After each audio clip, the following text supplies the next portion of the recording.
¿Qué tal? Buenos días, bienvenidos a su programa Voces en Directo. Mi nombre es Yolanda Morales y en esta ocasión tendremos la oportunidad de conversar con el director de Estudios Económicos de Citibanamex, Sergio Luna.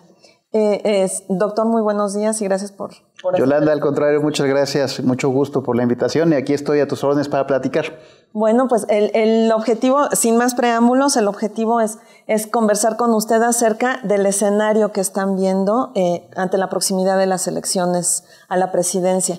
Quisiera preguntarle cómo están ustedes viendo las probabilidades de que haya un cambio en las políticas económicas que hemos tenido en México. Sí, efectivamente, recientemente, como platicamos un poquito antes de entrar al aire, publicamos una nota recientemente en donde hacemos un cambio en nuestro escenario base para la trayectoria de la economía mexicana en el mediano plazo. Tiene que ver con dos premisas.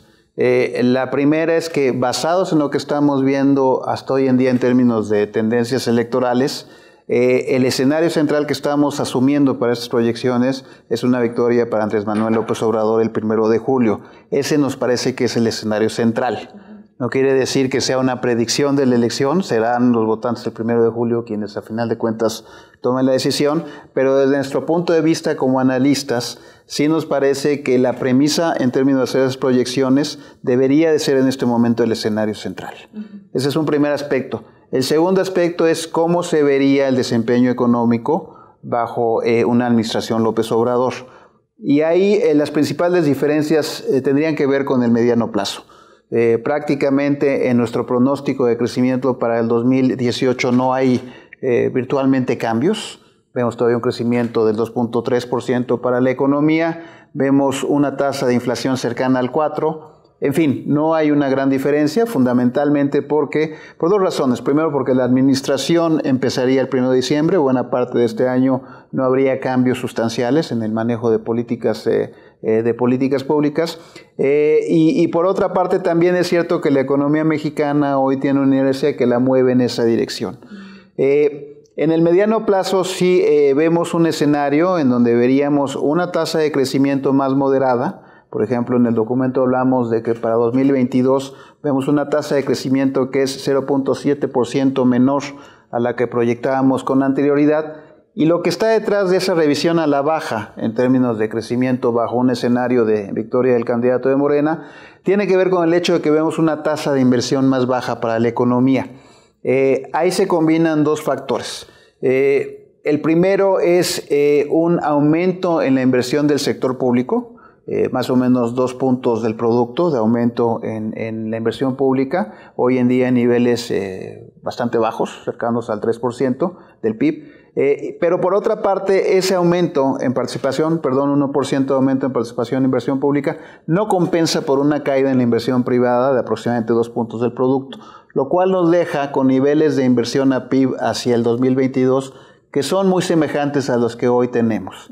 Entonces, eso implicaría que el crecimiento potencial sería más bajo.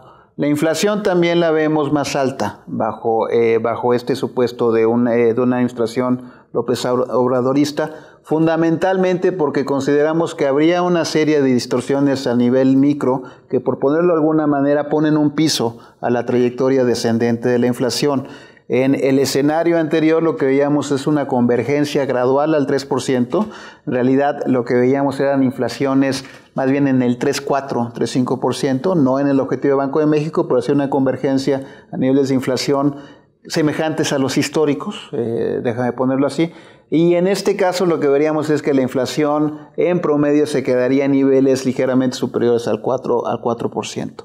Y insisto, mucho de esto tiene que ver con el tema de que algunos de los planteamientos de política económica pensamos que generarían inconsistencias en el marco macro. Tal vez el más importante es el hecho de que, si bien los tres principales candidatos a la presidencia han hablado de los tres grandes consensos, ¿no? Política monetaria, política fiscal y política comercial, con cierto grado de continuidad, autonomía del Banco de México, finanzas públicas sanas, apertura económica. En el caso de Andrés Manuel López Obrador, no ha habido un acompañamiento en términos de reformas estructurales. No habría continuidad en términos del programa de reformas estructurales y eso implica que del lado de la oferta tendríamos un planteamiento completamente distinto. Ok. Quisiera yo preguntarle si estas observaciones que ustedes tienen, estas estimaciones que han hecho, están basadas en las propuestas económicas o también en la gestión que él tuvo como jefe de gobierno de la Ciudad de México. No, en realidad es sobre las propuestas económicas. Un punto muy... déjame ejemplificar que es un poco el ejemplo que ponemos en esta nota con una propuesta concreta. Por ejemplo, el tema de la construcción de 2 refinerías. Aquí el tema es que aproximadamente el gasto en capital de Pemex son hoy en día como 10,000 millones de dólares. En el mismo planteamiento que hace los equipos económicos de Morena, entendemos que el costo de esas refinerías lo estarían presupuestando en algo así como 6,000 millones de dólares cada una. Es decir, el costo de esas refinerías supera al gasto de capital de Pemex, que en buena medida hoy en día está orientado a exploración y producción. Entonces, eso a final de cuentas, si se premisa sobre el mismo presupuesto hoy en día en Pemex, dejaría un presupuesto inusualmente bajo para exploración y producción. Entendemos que no es así, que la idea es que esos recursos deberían de venir de los ahorros por combate a la corrupción y por ganancias de eficiencias del sector público. Es decir, habría una transferencia fiscal que se inyectaría a Pemex para financiar el costo de esas 2 refinerías. A nosotros nos parece que cuando uno ve, por ejemplo, los resultados operativos de Pemex, exploración y producción, que antes de impuestos son superavitarios, y los de refinación, los de Pemex Transformación Industrial, que antes de impuestos son deficitarios, nos parece que esa asignación de capital a donde las rentabilidades son más bajas, a final de cuentas sí compromete recursos en áreas que no son necesariamente las más rentables, ¿no? Y eso me parece que es una decisión que más que basada en criterios de eficiencia económica estaría basada en decisiones un poco más verticales, ¿no? Que sí te llevarían, me parece que a una asignación de recursos que en el largo plazo pues te implica un menor crecimiento. ¿Estarían ustedes asumiendo entonces que la participación del Congreso durante la nueva administración no le haría el contrapeso a las decisiones presidenciales? Esa yo creo que es una espléndida pregunta. Sí pensamos que el Congreso va a jugar un papel de pesos y contrapesos, pero también es cierto que hay muchas decisiones ejecutivas. Por ejemplo, la designación del director general de Pemex es una decisión ejecutiva, obviamente sujeta a consejo de administración, pero regresamos, por ejemplo, al tema de cómo asignar esos recursos, es decir, el que haya una transferencia fiscal para construcción de refinerías, desde el punto de vista del Consejo de Pemex, pues yo creo que muchos de los consejeros lo que cuestionarían es, bueno, si vamos a tener 12,000 millones de dólares extra, pues ¿por qué no mejor los dedicamos a exploración y producción, en donde hay más rentabilidad que al caso de gasolinas? Entiendo que el caso de gasolinas, al caso de refinación y gasolinas, y entiendo que en ese caso hay un objetivo que tiene que ver con autosuficiencia energética. Así lo quiero interpretar en algunas de las palabras del candidato de Morena. Pero creo que eso tiene que ser explícito. Tenemos que definir de manera muy clara cuáles son los propósitos de eficiencia económica, que es cómo hacemos más rentable a la compañía, y cuáles son los propósitos en términos de diseño y concepción del Estado. En el extremo, me voy a un caso extremo. Si la diferencia entre precios en México y en Estados Unidos, ¿no?, las gasolinas más baratas allá, tiene que ver con un tema de qué tan eficientes somos en refinación, pues una posibilidad para que los precios se igualen por completo a los precios en Estados Unidos es importar toda la gasolina. No quiero decir que esto es una propuesta de nosotros, pero creo que es un ejercicio que desde un punto de vista de eficiencia deja en claro cuál debe de ser la combinación del proceso de decisión, qué es lo que hace sentido desde el punto de vista de eficiencia operativa y de negocios, y cuáles son los objetivos de política en general que se quieren perseguir. Si el propósito es soberanía energética, así se le tendría que plantear, por ejemplo, al Congreso, ¿no? Y el Congreso decidirá si es un objetivo que es compartido o no, pero creo que en ese sentido sí debemos de tratar de ser muy claros en los elementos de la discusión. Ajá.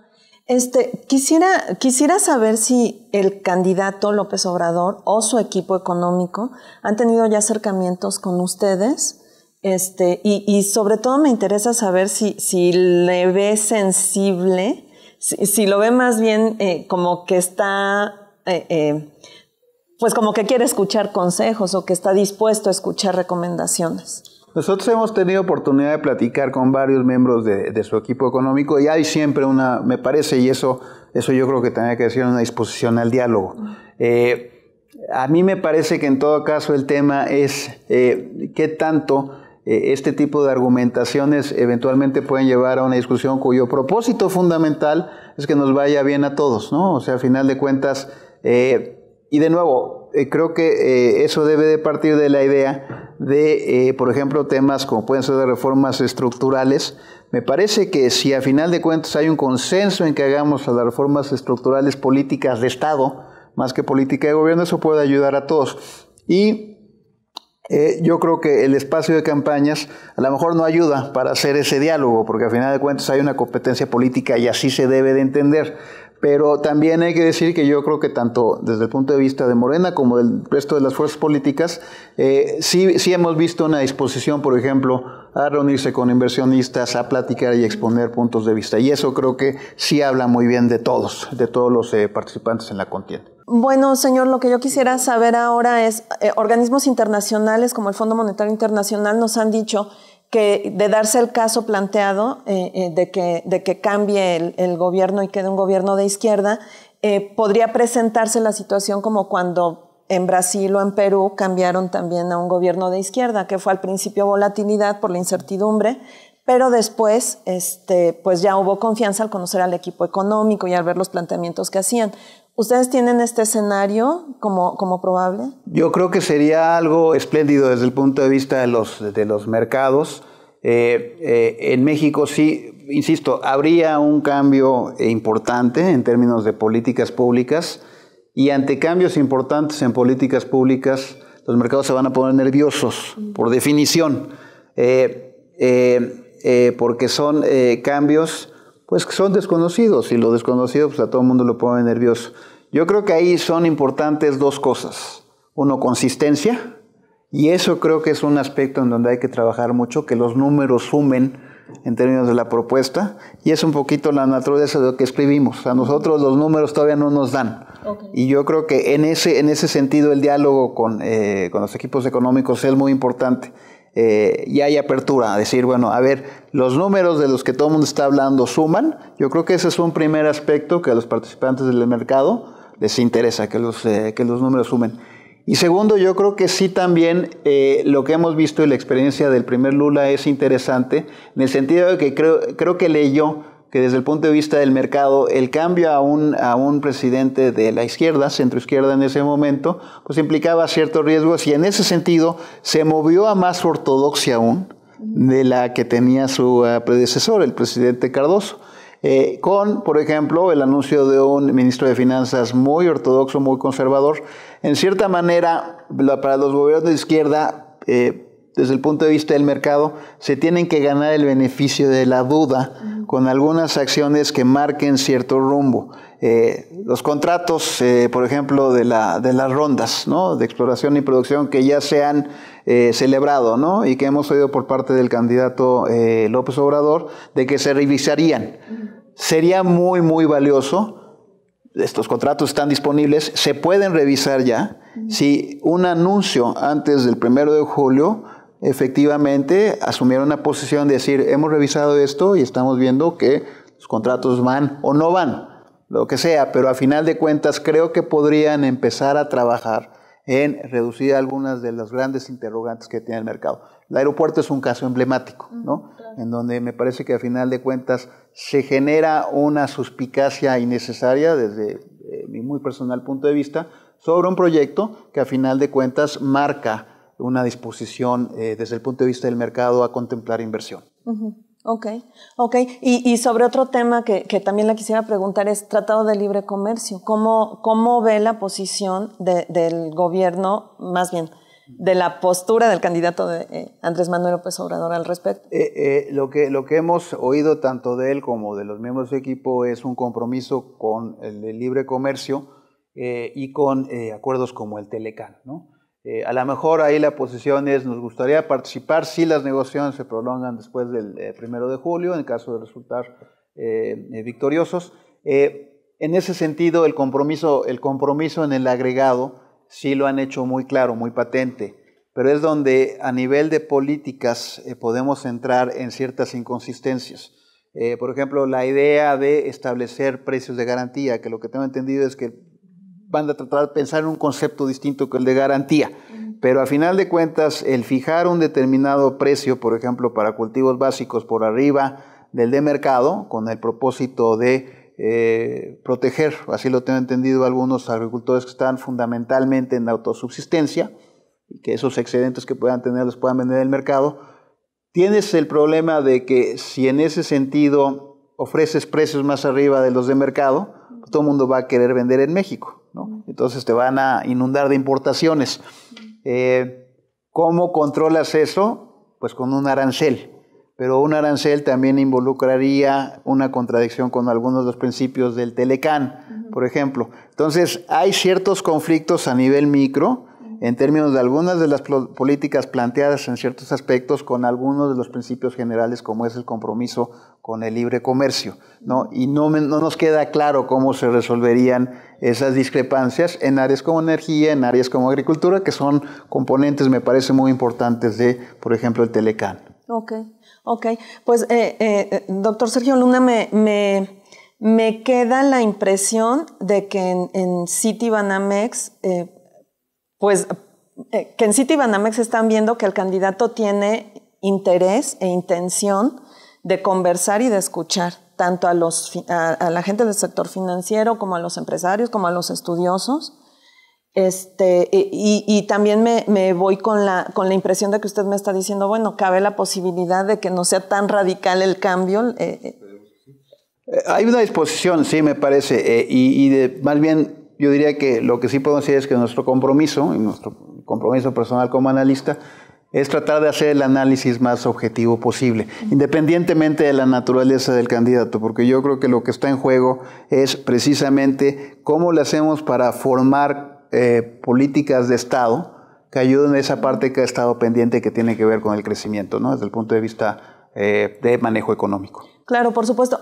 Me gustaría nada más para cerrar esta conversación, doctor, preguntarle, ¿cómo están las finanzas públicas? ¿Cómo las ven en este momento en caso de que el candidato triunfara y que lograra echar a andar todos los proyectos que está proponiendo? Yo creo que es un gran tema. En este momento las finanzas públicas están bien.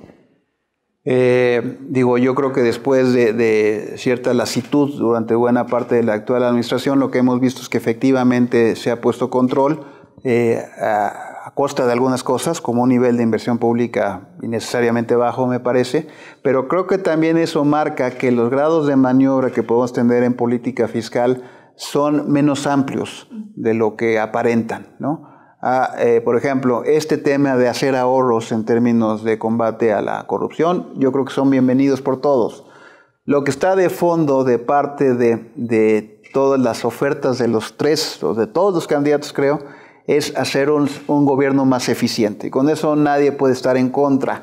Ahora, me parece que también lo que es muy importante es tener cuidado con gastarnos los ahorros antes de generarlos. Y eso me parece que va a ser un tema que en términos de manejo de expectativas es muy importante.